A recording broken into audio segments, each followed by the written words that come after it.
Mesmo assim, vocês podem continuar me. Se precisar me interromper, vocês podem interromper que depois eu faço os cortes necessários, tá? Bom, então a aula de hoje é sobre ligações químicas. A gente sempre estuda ligações químicas após a tabela periódica. Então, por muito tempo, né, desde a Grécia Antiga, a gente conversou nas aulas de atomística, e acreditavam que todas as coisas eram feitas por quatro elementos, né? Seriam ela o fogo, a água, a terra e o ar. A partir do século XVI, XVII, né, vários elementos passaram a ser descobertos e então essa teoria dos quatro elementos ela foi deixada de lado aos poucos, né, até que no século XVII, XVIII, essa teoria já estava completamente fora da jogada, né? E com a descoberta de diferentes substâncias, uma questão que se levantou foi como que esses átomos, né, já que as teorias atômicas estavam bastante efervescentes, principalmente no final do século XVIII, XIX, início do século XX, não se entendiam como esses átomos se ligavam, né? Já tinham sido criados os termos valência, por exemplo, que é a capacidade de combinação dos átomos, que inclusive foi usado essa característica para a criação da tabela periódica. No entanto, não se sabia como, né, que essas ligações químicas aconteciam. Então, quando a gente estuda a tabela periódica, a gente consegue observar que, com exceção, né, dos gases nobres, os elementos eles possuem quantidades de elétrons que variam de 1 até 7. Os gases nobres eles possuem 8 elétrons nas suas camadas de valência, né? Então aqui nós temos a distribuição eletrônica dos gases nobres em ordem geométrica, e nós podemos observar que nas camadas de valência sempre terão 8 elétrons, com exceção do hélio, né? O hélio tem apenas 2 elétrons. Mas a camada K ela suporta no máximo 2 elétrons, então ele tem uma configuração eletrônica completa, né? Já os demais gases nobres possuem 8 elétrons na camada de valência. Então essa característica ela chamou a atenção dos químicos e a partir daí criaram uma teoria chamada teoria do octeto, a famosa teoria do octeto. Os criadores dessa teoria foram dois químicos americanos, né? O Gilbert Lewis e o Walter Kossel. Isso foi desenvolvido em 1916. Então, segundo essa teoria, um átomo ele adquire estabilidade quando ele passa a ter 8 elétrons na sua camada de valência.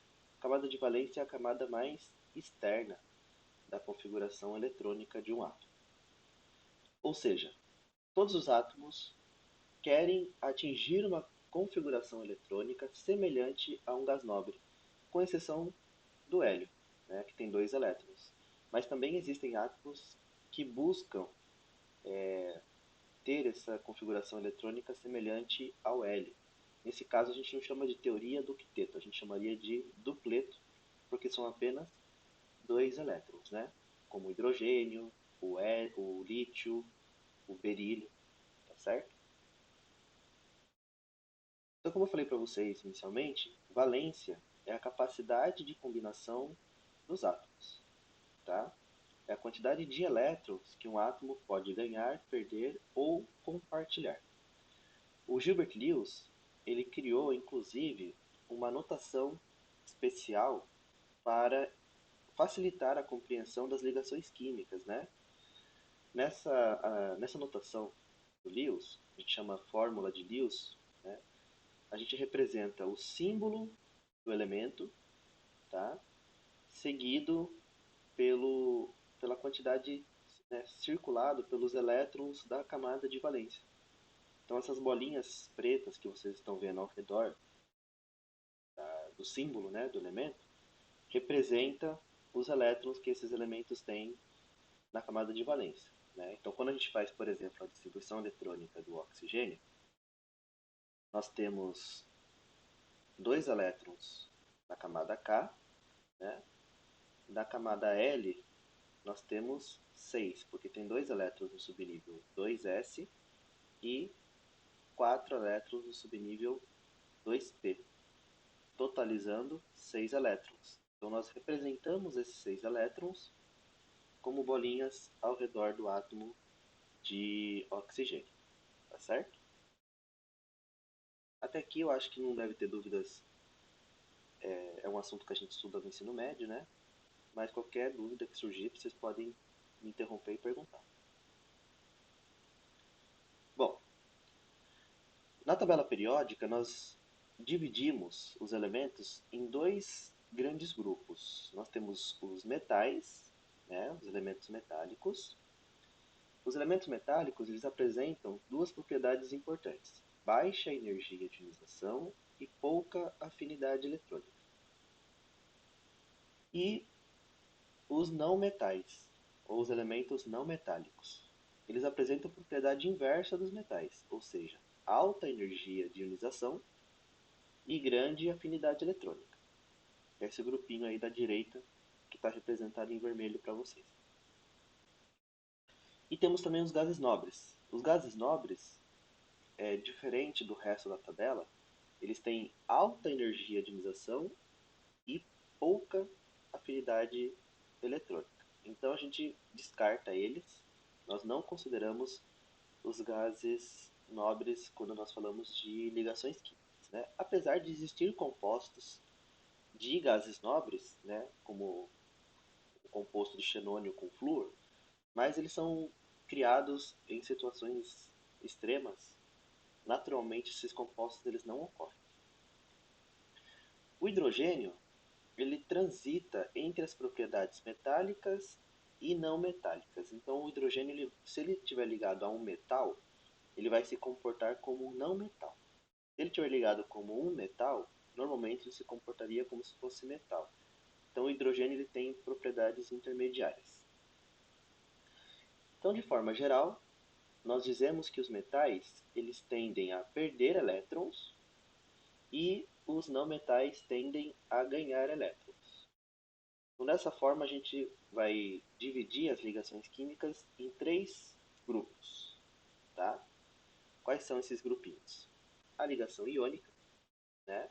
Que é um tipo de ligação que ocorre entre metais e ametais. A ligação covalente, que é aquela que ocorre entre elementos não metálicos. E a ligação metálica, que é aquela que ocorre apenas entre átomos metálicos. Tá? Até aqui, alguém quer fazer alguma pergunta? Alguma dúvida? Ver se alguém escreveu alguma coisa no chat. Não, né? Foi.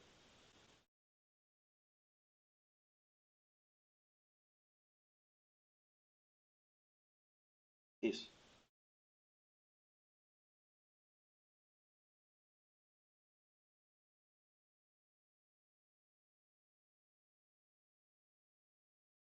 Sim, eles são considerados não metálicos, mas por possuírem 8 elétrons na camada de valência, eles não vão fazer ligação. Tem, assim, a tabela periódica, ela varia muito de tabela para tabela. Existem tabelas, isso vocês podem verificar no livro também.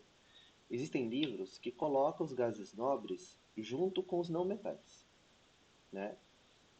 Tem livros e tabelas que consideram os gases nobres elementos à parte, não considera eles como sendo não metal. Inclusive o próprio hidrogênio, né? Se a gente for procurar, vai ter livros que vai tratar o hidrogênio como sendo metal, não metal, e tem livros que tratam o hidrogênio como se não fosse nada, como se fosse algo à parte, né? Então, eu não sei qual que é a tabela, se você está vendo isso no livro, mas provavelmente ele marcou, você falou que está tudo em verde, né, na tabela que você está usando, é isso? Tá, eu gosto de falar que eles são não metais também, porque se nós temos metais, tudo que não é metal é não metal. Então, para mim, faz todo sentido chamá-los também de não metais, tá? Ali no meu slide, eu representei ele distante porque ele tem características diferentes. Ele não deixa de ser não metal, tá? Mas acontece que eles não fazem ligações químicas. Eles têm propriedades muito distintas, né? Eles têm alta energia de ionização, ou seja, eles perdem elétrons com muita dificuldade, e também têm baixa afinidade eletrônica, ou seja, eles ganham elétron com muita dificuldade, tá? Mas é correto tratá-los como se fossem não metais também, se essa foi a dúvida inicial, tá certo? De nada. Então agora nós vamos falar das ligações iônicas, tá? É super tranquilo falar de ligação iônica, basicamente não muda muitas coisas com relação àquilo que a gente estuda durante o ensino médio, tá? Eu vou mostrar apenas alguns números para tornar a aula um pouco mais superior, vamos assim dizer, né? Para diferenciar um pouco daquelas aulas que nós temos na escola durante o ensino médio, mas é basicamente a mesma compreensão, tá? Então vamos lá. Então a ligação iônica, ela é um tipo de ligação que ocorre entre metais e ametais. Então é muito fácil da gente identificar se um composto ele é iônico ou não pelo fato de ser, né, uma ligação realizada entre metais e ametais. Os metais são elementos muito eletropositivos, ou seja, eles têm uma tendência grande em formar cátions, enquanto que os ametais eles têm uma tendência em formar ânions, tá certo? Os cátions são íons positivos e os ânions são íons negativos. Então a ligação iônica ela é caracterizada pela transferência de elétrons. Então nesse tipo de ligação, o átomo metálico ele transfere elétrons para o átomo não metálico, de forma que o metal passa a ser positivo, porque ele passa a ter mais cargas positivas com relação às cargas negativas, e o não metal se torna um íon, né, negativo, porque ele passa a ter mais cargas elétricas negativas do que positivas. Lembrando que as cargas positivas, né, é devido aos prótons. E os prótons, eles não têm a sua quantidade variada durante uma ligação química. O que varia é a quantidade de elétrons da camada de valência, tá? Então nós podemos dividir novamente, né, os elementos em dois grupos.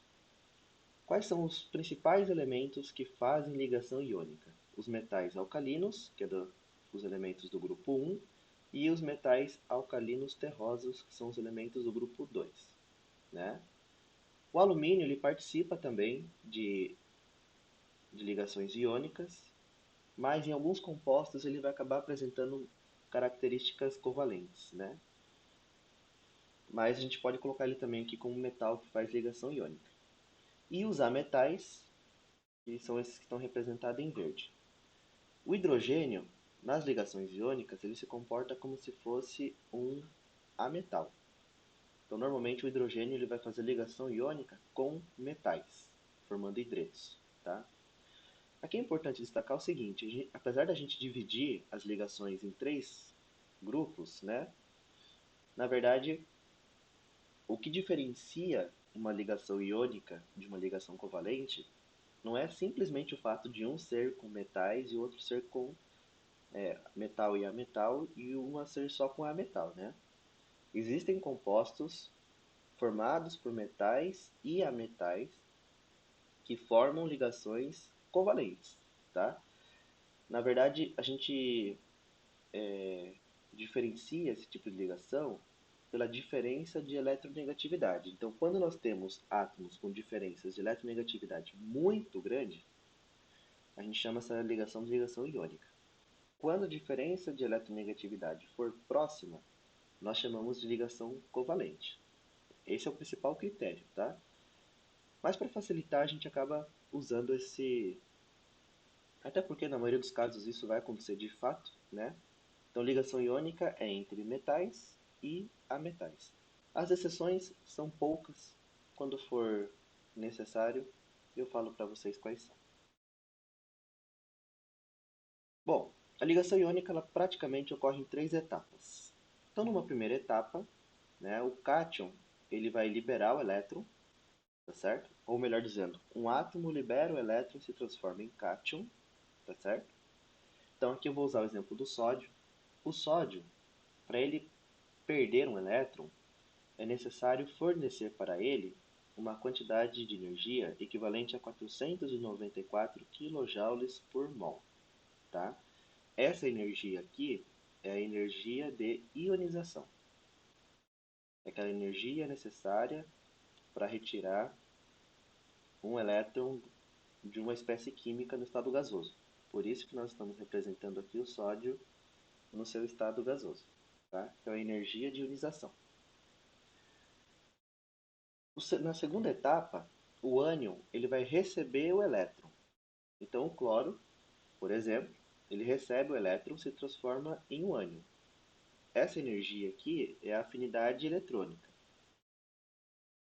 Afinidade eletrônica.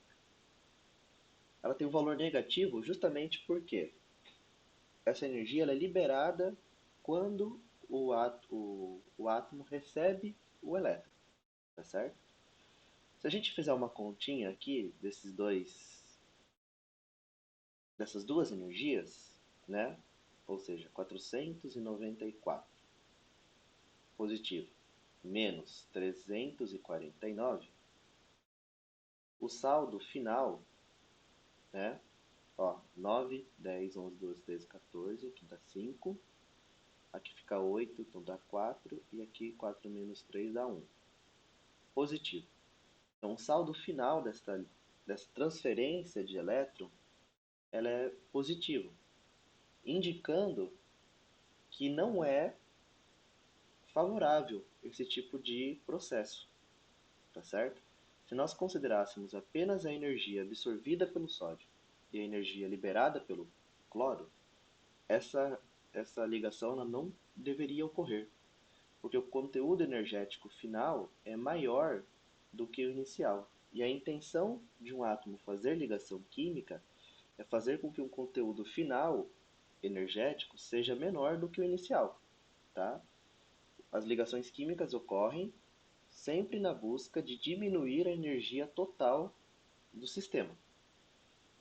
Então, desse ponto de vista, essa ligação química ela não deveria ocorrer. Mas por que ela ocorre? Porque tem uma terceira etapa, né? E essa terceira etapa ela resulta do agrupamento desses íons que se formam, né? Ó, foi mais rápido aqui. Então, quando o sódio positivo, né, o cátion, se une ao ânion, forma o nosso cristalzinho de cloreto de sódio. E nesse momento são liberados 787 kJ de energia. Então, se nós pegarmos esses 787 kJ, que é negativo, né? E nós subtrairmos 145, o saldo final desse processo vai ser 642 kJ liberados. Então, uma reação química iônica, uma ligação iônica, ela sempre vai ocorrer com uma diminuição do conteúdo energético do retículo cristalino. Tá? Uma ligação ela só vai ocorrer se isso for favorável. Pode ocorrer ligações químicas que não são favoráveis? Pode. Mas como eu falei para vocês, são condições extremas. Como se você estivesse forçando aqueles átomos a estarem juntos. No caso do cloreto de sódio, não. Essa reação, essa ligação, ela ocorre de forma bastante natural, porque o saldo final dessa energia é menor do que os átomos separados nos seus estados fundamentais.